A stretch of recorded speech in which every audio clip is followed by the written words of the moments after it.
Bonjour, nous allons voir dans cette vidéo quelques nouveautés sur Pronote qui vont nous permettre de choisir des catégories pour les devoirs ou de comptabiliser facilement les travaux non faits, les leçons non apprises et tout un tas d'autres rubriques paramétrables.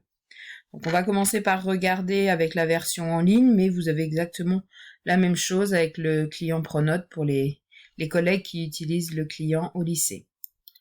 Nous avons tous des manières différentes de comptabiliser les oublis des élèves. Donc voilà, sur votre cahier, en mettant des notes coef 0. Donc là, l'avantage, c'est que cette comptabilisation se fait directement sur la feuille d'appel avec 4 rubriques disponibles. Donc absent à un devoir, puisque dans Pronote, comme on n'utilise plus le cahier de texte, la vie scolaire, c'est pas forcément que l'absence correspond à un devoir. Donc il y a des collègues qui trouvent intéressant de le mentionner pour qu'on puisse repérer les élèves qui ont ce genre de comportement, les leçons non apprises, l'oubli de matériel et le travail non fait. Donc tout simplement, vous venez cocher les élèves concernés. Alors si ces rubriques n'apparaissent pas dans votre interface à vous, vous pouvez les choisir ici. On peut, voilà.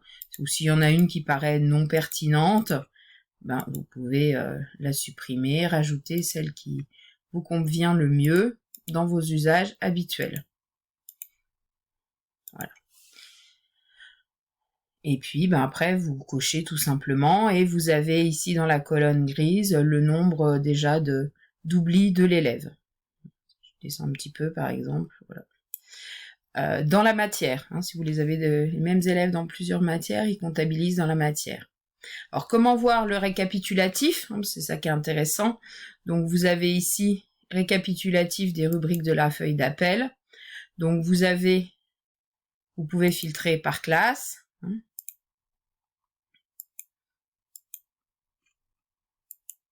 Plusieurs secondes, vous ouvrez le menu pour choisir seconde après seconde. Et vous pouvez aussi regarder semaine par semaine. Voilà, donc semaine 3.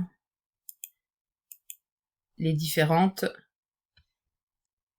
manquements. Vous pouvez aussi sélectionner, par exemple, si vous faites un récapitulatif par trimestre. Imaginons que le trimestre s'arrête là, peut-être. Voilà. Vous pouvez sélectionner plusieurs semaines pour compter le nombre d'absences, pour le nombre d'oublis pour les différents élèves. Voir s'ils ont atteint par exemple les 3, si effectivement au bout de 3 oublis, vous avez des sanctions de prévues. Voilà, on voit par exemple que cet élève est déjà à 2 et celui-là aussi. Voilà, donc ça c'est une première possibilité depuis l'interface internet, depuis pronote.net. On a bien évidemment la même chose depuis l'interface du client, avec ici vos rubriques, la petite clé à molette pour choisir de les afficher ou pas. Alors là, c'est un petit peu plus fin parce que même les rubriques qui sont prédéfinies, vous pouvez très bien décider de les enlever. Par exemple, devoirs à rendre, nous, c'est jamais renseigné puisque les devoirs à rendre sont spécifiés dans mon bureau numérique. Donc par exemple, ici, je l'ai décoché, mais on pourrait très bien décocher d'autres informations qui nous sont pas utiles ou qu'on n'utilise pas au lycée. Donc vous retrouvez vos rubriques, vous retrouvez bien évidemment les petits checks pour quand vous avez coché et le récapitulatif. Et puis donc dans le récapitulatif par élève, donc là ça se présente comme ça pour les absences, donc il faut aller ici pour les rubriques de la feuille d'appel.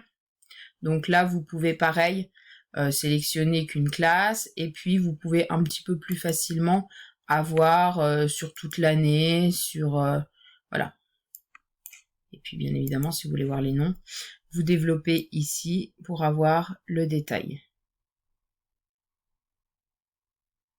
Alors là le détail tient compte du cumul dans vos matières.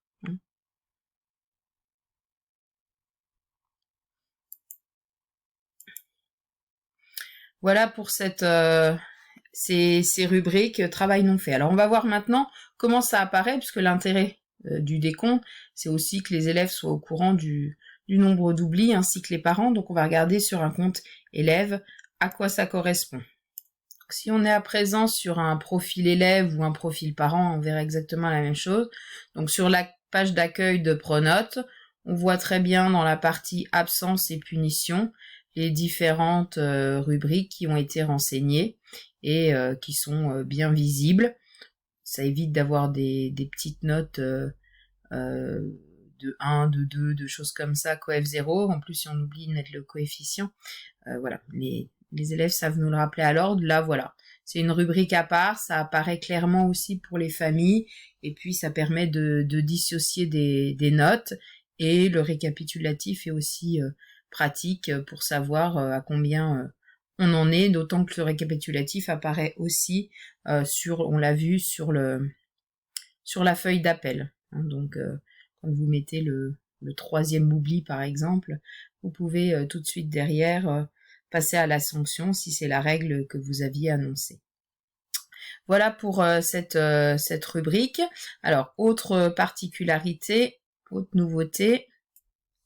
Dans les notes, quand on crée un devoir, on peut aussi attribuer une catégorie au devoir. Donc certaines ont été prévues par Pronote, d'autres ont déjà été rajoutées par les collègues. Par exemple, devoir en classe.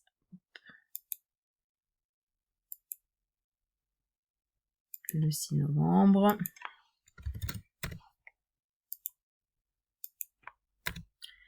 Voilà, et vous pouvez même, en cliquant ici, rajouter une propre catégorie si vous avez un autre besoin, une autre idée de catégorie que celle qui existe déjà. Il est tout à fait possible de rajouter un libellé et de choisir une couleur pour que ce soit assez visuel. Voilà, donc ça, pareil, nouveauté de cette année. Voilà pour les nouveautés sur Pronote qui peuvent permettre, surtout avec toutes les absences d'élèves et tout ça, à venir de se repérer plus facilement, de gagner un petit peu de temps dans la comptabilisation des travaux non rendus ou des travaux non faits pour un meilleur suivi. À bientôt pour une nouvelle vidéo.